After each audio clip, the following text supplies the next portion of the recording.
अस्सलाम, आज का चैप्टर है हमारा बायो जियोकेमिकल साइकिल्स। इसमें हम इम्पोर्टेंट बायो जियोकेमिकल साइकिल्स को देखेंगे। बायो मीन जियो, बायो मीन लिविंग थिंग्स और जियो मीन अर्थ और केमिकल्स। जो कि हमारे केमिकल्स आते हैं उनका जो मतलब सर्कुलेशन है इन दोनों के बीच, उसको हम साइकिल कहते हैं, बायो जियोकेमिकल साइकिल। तो इसमें दो काइंड्स आते हैं, गैसियस साइकिल आई मीन आप जो भी मतलब केमिकल लाइक वाटर है, नाइट्रोजन है, कार्बन है, तो इसका जो साइकिल एक्चुअली स्टार्ट होता है वो एयर से होता है, तो उसको गैसियस साइकिल कहते हैं। गैसियस फॉर्म में ज़्यादातर ये रहती हैं। मतलब और दूसरा सेडिमेंट्री साइकिल वो होते हैं जो हमारे अर्थ क्रस्ट जो अर्थ से शुरू होते हैं, तो उसको फॉस्फोरस और सल्फर साइकिल यूज जाते हैं उसके। अब वाटर का अगर हम एक्सप्लेन करें तो वाटर का तो सिंपली फर्दर नहीं मैं एक्सप्लेन कर सकती, क्योंकि इसका तो हमारा ये होता है कि ओशन सिस्टम से ये वाटर इवेपोरेट होता है, फिर बादल बनते हैं, फिर ये नीचे फिर ये वाटर की फॉर्म में नीचे आता है, और इसको एनिमल्स भी यूज़ कर रहे होते हैं और वो रिलीज भी कर रहे होते हैं। वो हर फॉर्म ज़रूरी नहीं ओशन से इवेपोरेट होगा, एवरी सरफेस ऑफ अर्थ, चाहे वो एनिमल से रिलीज हो, प्लांट से रिलीज हो, वो सारा इवेपोरेट होगा एयर के अंदर।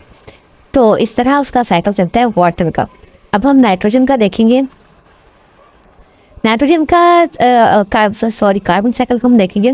कार्बन साइकिल के इम्पोर्टेंट पॉइंट्स ये है कि जो 71% कार्बन है वो ओशन के अंदर डिजोल्व है, जो कि 1% सिर्फ हमारी एटमोसफियर के अंदर है, जो बाकी है वो हमारे मतलब ऑर्गेनिक मैटर का पार्ट है, लिविंग ऑर्गेनिजम्स का पार्ट है। अब साइकिल में ये जिस तरह हम CO2 एब्जॉर्ब करते हैं फोटोसिंथेसिस के अंदर, ओशंस के अंदर, फिर फोटोसिंथेसिस को हम जानवर कुछ खा लेते हैं, उसको डिस्ट्रॉय कर लेते हैं, फिर इस दोबारा गैसेस फॉर्म में वापस रिलीज हो जाती है। अब ओशन में जब टेम्परेचर इंक्रीज कर जाए तो तब भी CO2 एटमोसफियर में रिलीज होना शुरू हो जाती है, और उसके फिर एनिमल्स जब डेड हो जाते हैं तो वो फिर दोबारा उसको एटमोसफियर में रिलीज कर देते हैं। तो इसके बाद सबसे ज़्यादा जो इम्पोर्टेंट चीज़ है कार्बन साइकिल के बारे में कि ब्लू कार्बन, ब्लैक कार्बन और ब्राउन कार्बन, इनमें क्या डिफरेंस है? इनमें ये डिफरेंस है, जो ब्लू कार्बन है ये हमारे ओशन का पार्ट है, कोस्टल इकोसिस्टम का पार्ट है, जिसमें मैंग्रोव्स आ जाता है, सी ग्रासेस आ जाती है जो सी के ऊपर ग्रो करती हैं, उसको सी ग्रासेस कहते हैं। मार्शेज आ जाए, इसके अंदर दलदल का इलाका जिसमें अक्सर पानी खड़ा रहता है, तो उसके अंदर faster carbon capture than forest, ये वो करते हैं जो हमारे कोस्टल इकोसिस्टम के जो ये प्लांट्स हैं, ये फास्टर CO2 को कैप्चर करते हैं, ये इनकी नेचर में है। उसके बाद अगर कोस्टल सॉइल को देखा जाए तो उसमें जो कार्बन है वो कई थाउजेंड ईयर्स ओल्ड है। ब्लैक कार्बन जो है हमारे सूट का पार्ट है, सूट मीन्स PM जो कि 2.5 माइक्रोमीटर के होते हैं। सोर्स जो कि इनकम्प्लीट कंबशन से आते हैं, कंप्लीट कंबशन से CO2 एग्जैक्ट फॉर्म में निकल के, लेकिन जो इनकम्प्लीट कंबशन हो रही हो तो उससे सूट पार्टिकल्स है, ये ब्लैक कलर के होते हैं पाउडर फॉर्म में। तो शॉर्ट लिव्ड होते हैं, डेज टू वीक ये मतलब डिसिपेट हो जाते हैं या डिजॉल्व हो जाते हैं वाटर बॉडीज़ के अंदर। अब ब्राउन कार्बन क्या होते हैं? ब्राउन कार्बन ये ब्राउन कलर की, और ये जो अक्सर फ्रेस्ट के नीचे वाले हिस्से से ब्राउन कलर, जिसमें मतलब फायर का अगर आप कलर देखना तो कहीं से पे ब्राउन भी आ रहा होता है, वो भी इस वजह से आ रहा था कि उसमें ऑर्गेनिक मैटर जो है वो बर्न हो रहा होता है, और ये ब्लैक कार्बन के साथ ही मतलब वो एग्जिस्ट करता है। जो ब्लैक स्मोक निकल रही होती है उसके अंदर ज़्यादातर ये सूट पार्टिकल्स होते हैं जो कि उसको ब्लैक कलर दे देते हैं। जो ब्राउन कलर का होता है जो वो ऑर्गेनिक मैटर की वजह से, जो वो बढ़ने की वजह से दे रहा होता है।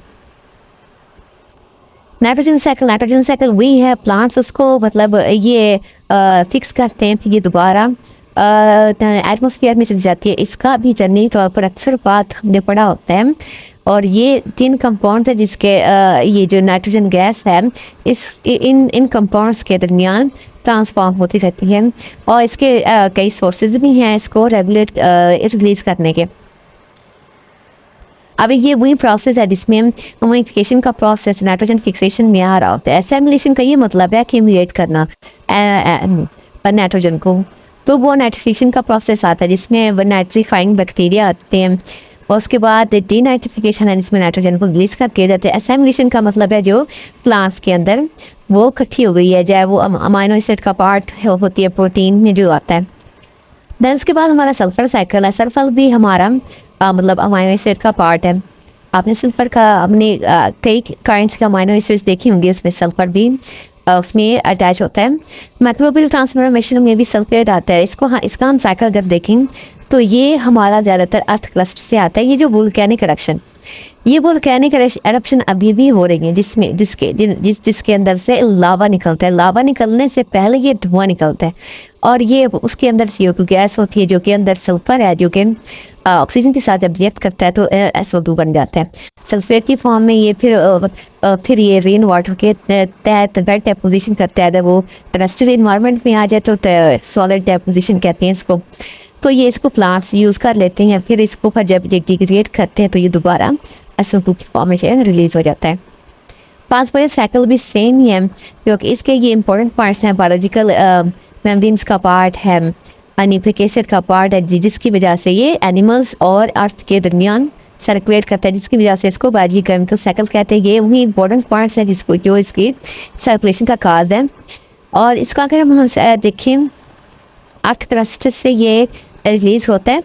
ये जब माउंटेन एरियाज पे जब ये बारिश पड़ती है तो ये वेदरिंग होती है। वेदरिंग का मतलब होता है कि इनकी उड़ीन मतलब इनके ऊपर से ना ब्रिक से टुकड़े होते रहते हैं। सॉइल लाइक जैसे हमारी सॉइल है, बिल्कुल ऐसे।